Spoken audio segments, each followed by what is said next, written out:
Breaking news చూస్తున్నాం. YouTuber ప్రశ్న రావణ్ ను గన్నవరం పోలీసులు అదుపులోకి తీసుకున్నారు.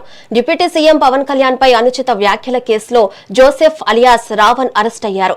తెల్లవారుజామున గన్నవరం స్టేషన్ కు రావణ్ ను తీసుకువచ్చారు.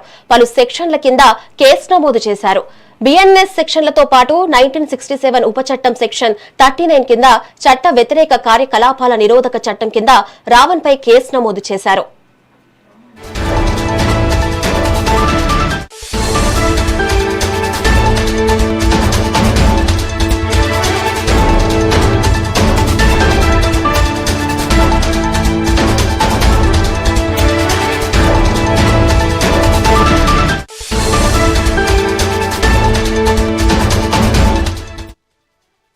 బ్రేకింగ్ న్యూస్ చూస్తున్నాం. యూట్యూబర్ ప్రశ్న రావణ్ ను గన్నవరం పోలీసులు అదుపులోకి తీసుకున్నారు. డిప్యూటీ సీఎం పవన్ కళ్యాణ్ పై అనుచిత వ్యాఖ్యల కేసులో జోసెఫ్ అలియాస్ రావణ్ అరెస్ట్ అయ్యారు. తెల్లవారుజామున గన్నవరం స్టేషన్ కు రావణ్ ను తీసుకువచ్చారు. పలు సెక్షన్ల కింద కేసు నమోదు చేశారు. బిఎన్ఎస్ సెక్షన్లతో పాటు 1967 ఉప చట్టం సెక్షన్ 39 కింద చట్ట వ్యతిరేక కార్యకలాపాల నిరోధక చట్టం కింద రావణ్ పై కేసు నమోదు చేశారు. దీనిపై మరింత సమాచారం ఇన్పుట్ ఎడిటర్ నరేంద్ర అందిస్తారు. నరేంద్ర, చెప్పండి. ఏదైతే యూట్యూబర్ జోసెఫ్ రావణ్ చేసినటువంటి అనుచిత వ్యాఖ్యలకు సంబంధించి రాష్ట్ర వ్యాప్తంగా కేసులు నమోదయ్యాయి. ఇప్పటికే పోలీస్ స్టేషన్ లో నమోదైనటువంటి కేసులకు సంబంధించి రావణ్ ని పోలీసులు అదుపులోకి తీసుకొని అక్కడ కోర్టులో ప్రవేశపెడుతూ ఉన్నారు. విచారించిన తర్వాత అక్కడ ప్రవేశపెట్టినటువంటి సమయంలో అక్కడ బెయిల్ లభిస్తూ ఉన్నాయి. తాజాగా మొన్న ఏదైతే మచిలీపట్నం దగ్గర ఉన్నటువంటి పోలీస్ స్టేషన్ లో కూడా ఇదే విధంగా కేసు నమోదైతే కాకినాడ నుంచి గట్టి భద్రత మధ్య అదుపులోకి తీసుకొని మచిలీపట్నం తరలించి అక్కడ కోర్టులో ప్రవేశపెట్టారు. తర్వాత వేరే పోలీస్ స్టేషన్ కి తరలించారు. ఇప్పుడు మళ్ళీ ఈ గన్నవరం పోలీసులు అదుపుకు తీసుకుని గన్నవరం పోలీస్ స్టేషన్ తీసుకువచ్చి రావణ్ ని విచారిస్తూ ఉన్నారు. గన్నవరం పోలీస్ స్టేషన్ లో ప్రస్తుతం రావణ్ ఉన్నారు.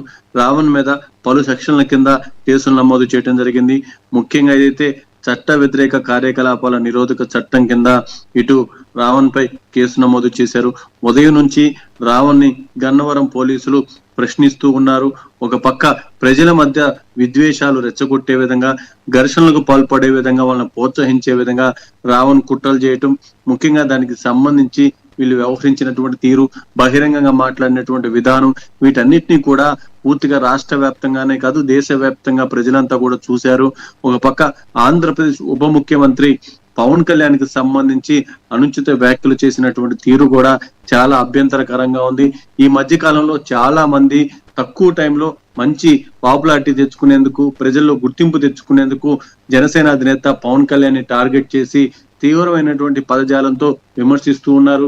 ఒక పక్క కుల సంఘాల నాయకులు గాని, లేకుంటే మేధావుల ముసుగులోని కొంతమంది పెయిడ్ ఆర్టిస్టులు గాని, దాంతో పాటు కొంతమంది జర్నలిస్టుల ముసుగులో గాని, అదే విధంగా ఇటు ఏదైతే ప్రజలకు దగ్గరగా ఉన్నామని చెప్పుకునేటువంటి కొంతమంది కుల సంఘాలకు సంబంధించిన నాయకులు, వీళ్ళంతా కూడా బహిరంగంగా పవన్ కళ్యాణ్ ని టార్గెట్ చేస్తూ విమర్శిస్తున్నటువంటి తీరుని జన సైనికులు గాని, ముఖ్యంగా పవన్ కళ్యాణ్ అభిమానులు గాని పూర్తి స్థాయిలో తప్పుపడుతూ ఉన్నారు.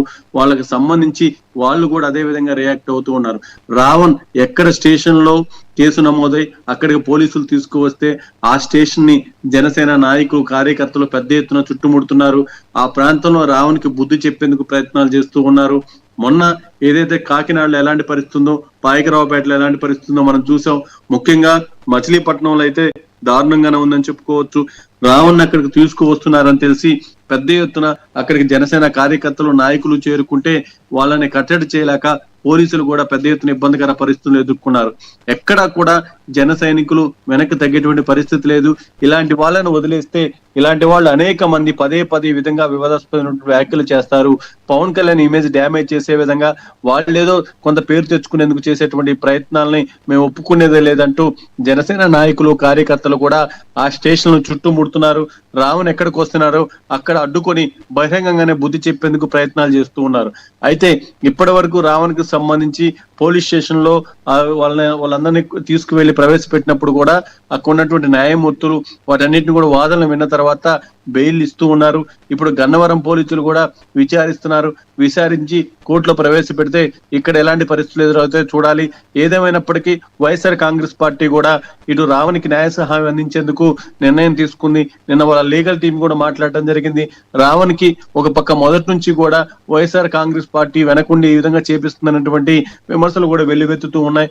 ఇక రావణ్కి సంబంధించి అయితే ఎక్కడ జన సైనికులు వెనక తగ్గేటువంటి ఆలోచన అయితే లేదనేది చాలా స్పష్టంగా అర్థమవుతుంది. Right, thank you Narendra.